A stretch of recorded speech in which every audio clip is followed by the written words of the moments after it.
When I read this question, I was not sure they were asking this, or the lower one. You see, the difference is the red line of the small sphere which represent axis of rotation. If it is at the edge or in the second one, passes through the center of the small sphere. But to get the number 7 in the numerator in the answer choices, we choose the first one. Hence, we will calculate for this. In this fresh page, we know the question in precise way.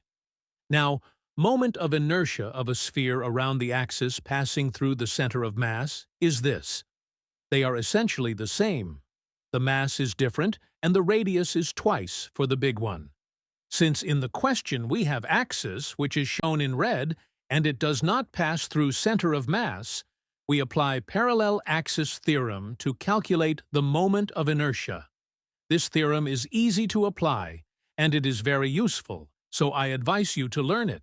It is moment of inertia around any axis is moment of inertia with axis in center of mass plus the m times L squared, where L is distance m, which the axis is moved away from center of mass.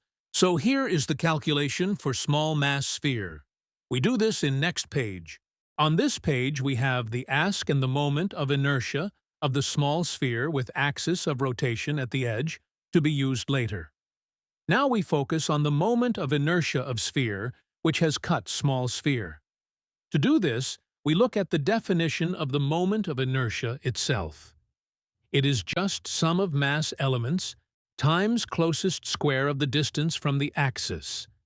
It looks like the moment of inertias of whole sphere is sum of moment of inertia with the cut of small sphere and moment of inertia of small sphere.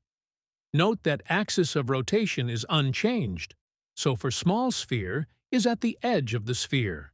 So we get the moment of inertia of the sphere with cut piece by moving the terms. So we have all of it. Let us calculate in the next page. Here, we have moment of inertia with cut sphere in terms of moment of inertia of whole sphere, big sphere and small one. We also need to calculate the mass of the big whole sphere in terms of small sphere so that we can cancel them. We do this on the left side.